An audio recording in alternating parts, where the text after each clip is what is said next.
Nourish Me community. I am so excited to be here live with David at my place, and we are just having a look around this magnificent backyard that I have and looking for some strategies and some tips on how we can improve this place, get the soil nice and healthy, grow some veggies and make it gorgeous for the new owners. So I'm going to introduce you to David. Here he is. Hey, David. Hi, Jolene. So we've just been looking around the backyard here, and I'll just give you a little view of it. So this house is going to be split in two and completely renovated. It's a 13 square 100-metre block with a huge sloping backyard. So I've got David out here from Soil Life. He is an expert in soil, and he's going to teach me what I need to do to make this garden a garden that can grow nutritious and delicious food. So David, tell me, what do you think? Well, I think we can do a tiered gardens here. It is quite slopey, but without moving too much soil, without causing too much erosion or anything else, that we can just build up a wall that goes across the back of your house here and this way. It doesn't have to be totally straight, it can be a little bit moving around.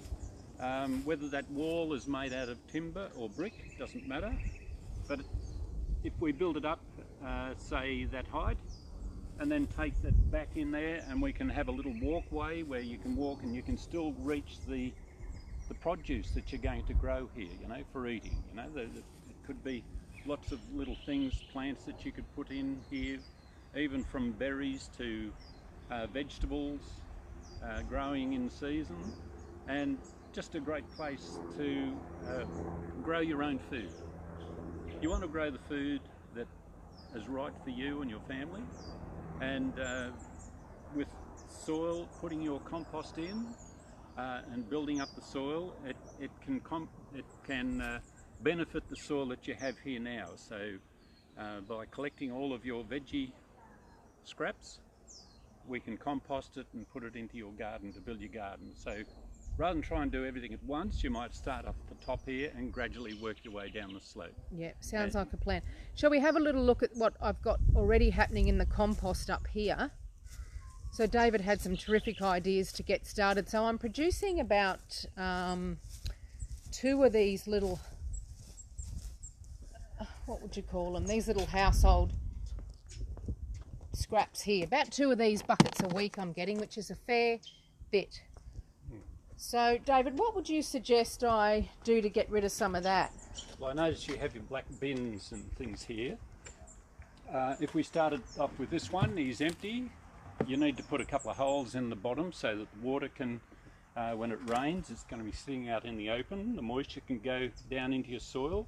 But if we start off with putting a little layer of soil in the bottom, put your scraps in, and then just cover those scraps with another layer of soil.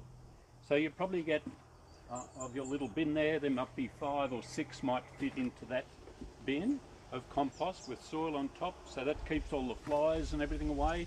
You need to keep it just a little bit moist, and you can spray some microbes on the compost as well as you're putting it in. You might have a little handheld bottle with microbes in it and just give it a spray and leave that for say 6, 8, 10 weeks.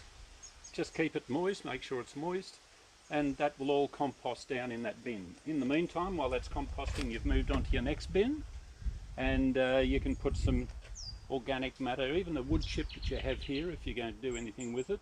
Anything that you can take from your property that's, you might need a little thing that puts all this into a chopped up situation, and keep working along with your kitchen scraps and soil. So you may need some good composting soil, and bring that in and use that to fill these bins. So 1, 2, 3, 4, 5.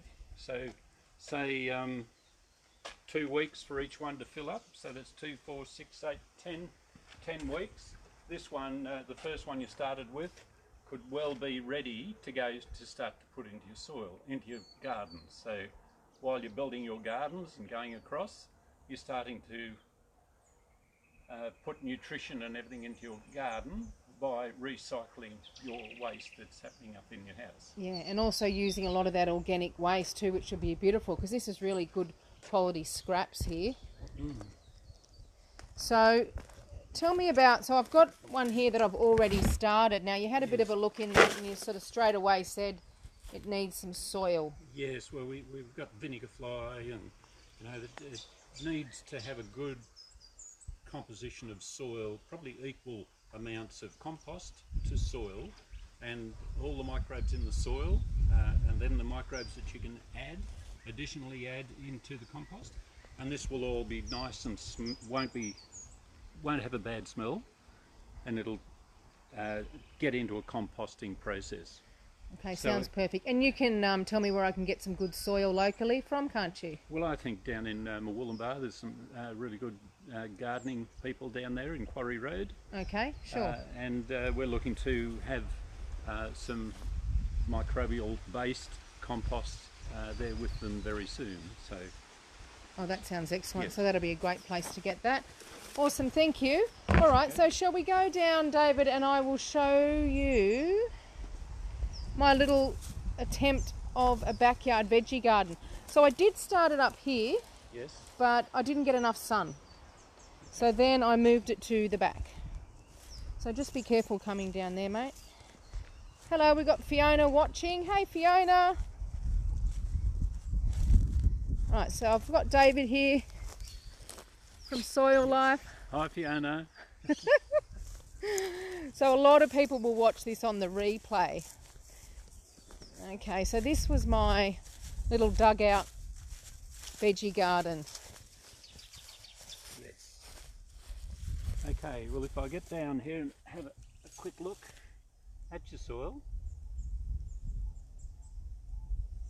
If I can pick it up and I can see aggregates through the soil, see how it's not just a hard soil, but it's got little aggregates, and they can collapse. I can push them together. That's microbes that are going together, gluing the soil together. It's about the clay that you've got in your soil needs to be integrated with the loam, so that the microbes are going to break up any hard pan as they gravitate down. Now this doesn't happen overnight.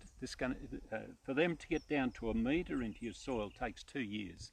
Wow, But okay. you just need to be persistent about adding a little bit. Get away from digging. Once they start to go down, the roots of your peas here will attach, the microbes will attach to the roots. Little platelets that's in the clay, that has a negative charge, and those are all of the trace minerals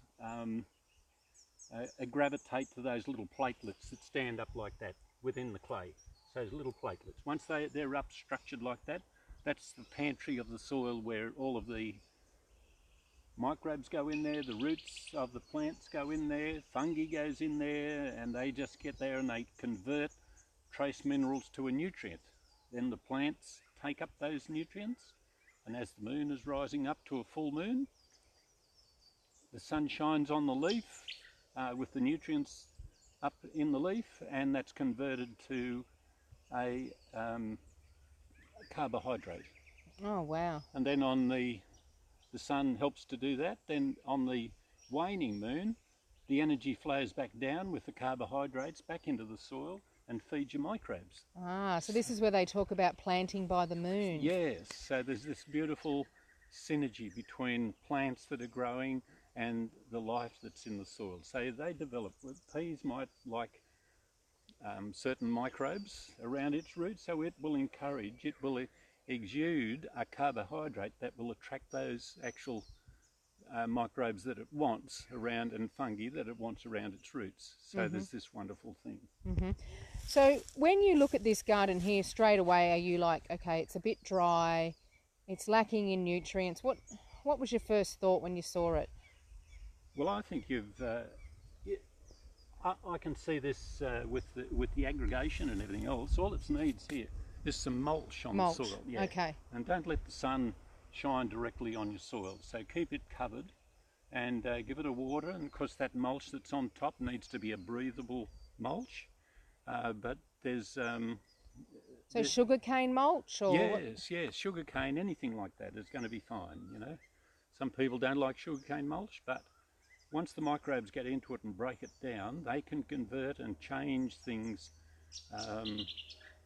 like in the periodic table, Yep.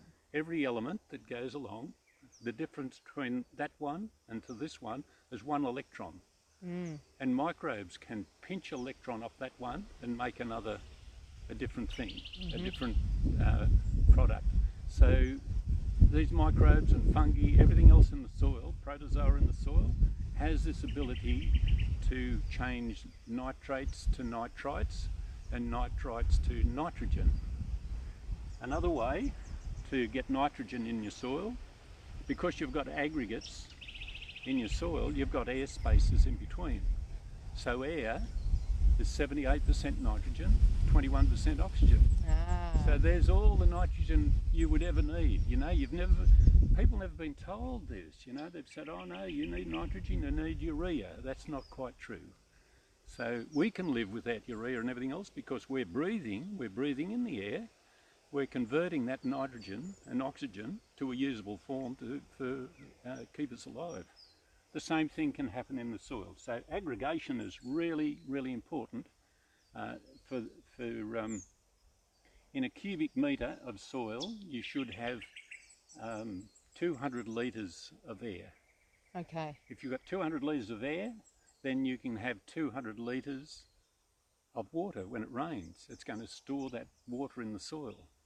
So there's very little runoff, and you want to hold on to every drop of rain that comes and store it there, so there's going to be less runoff. So there's a whole biology in the soil, isn't there? It Yes. gets quite scientific, and Yes. so if that was too much for us and we couldn't understand all that you said, David, how would we get started? You know, just for someone watching and they just don't know where to get started. They've got this idea of having a garden, but they're not quite sure what they need to do. Do they need to start with the soil? I think looking at the soiling and having a general idea of how to protect the soil and accept the soil. There's an old saying, as above, so below. So look at, if we were microbes above the soil, and we've got all these different cultures that are in the globe that have different foods that we eat, they're different cultures do different things differently. There's no different to microbes underneath the soil. In fact, you know, there's such a wide variety of microbes that can be in that soil, but we've suppressed them in this last 60, 100 years. There's been no recognition of the vitality of the soil and created by the fungi and life that's in the soil and the protozoa. Yeah. So it's really important to make sure that your soil is sort of healthy and nutritious before you start planting. Like I was maybe a little bit too eager here when I first got started, Yes. but at least I've made a start. So what do you think about? I just left all the roots and things. There's bindies and certain things growing up. What's your thoughts on that? Do I leave them or should I pull them out? Well, you know, bindies and what we call weeds, they're there for medicinal purposes, and they can change the structure of the soil. Might take 5, 10, 15 years to change it as they're growing, and they're encouraging different microbes around them, but gradually other things grow up and outcompete. So you look at the different races that's on the globe here, and suddenly there's a prolific one that dominates and moves out and does this and does that, and gradually in generations and generations, slowly that loses its dominance, and other things, other microbes or people take place. Yeah, so in some ways you're saying we should respect the weeds and things that are coming up because they're trying to change the ecology, they're trying to help the soil heal. Yes, so what we're going to do would be to put some soil over them, put lots of microbes and build that community up, and gradually those, what we're calling weeds, are going to disappear.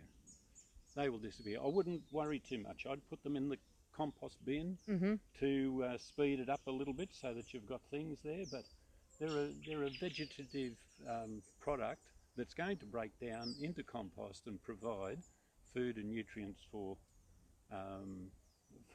the plants that you specifically want to grow here, if that makes sense. Yeah, sounds wonderful. Okay, well, I think you've given us some really great tips there on things we can do to get our garden started and established. And if you're interested in hearing more about David and what he's up to, his business is called soillifeaustralia.com.au, and David and his partner Janet are really into regenerative agriculture, teaching people about the soil and the importance of having healthy soil. Anything that I've missed there, David? No, that's fine. You've done a great job. Awesome. Thank you everyone for watching. Have a great day. Bye.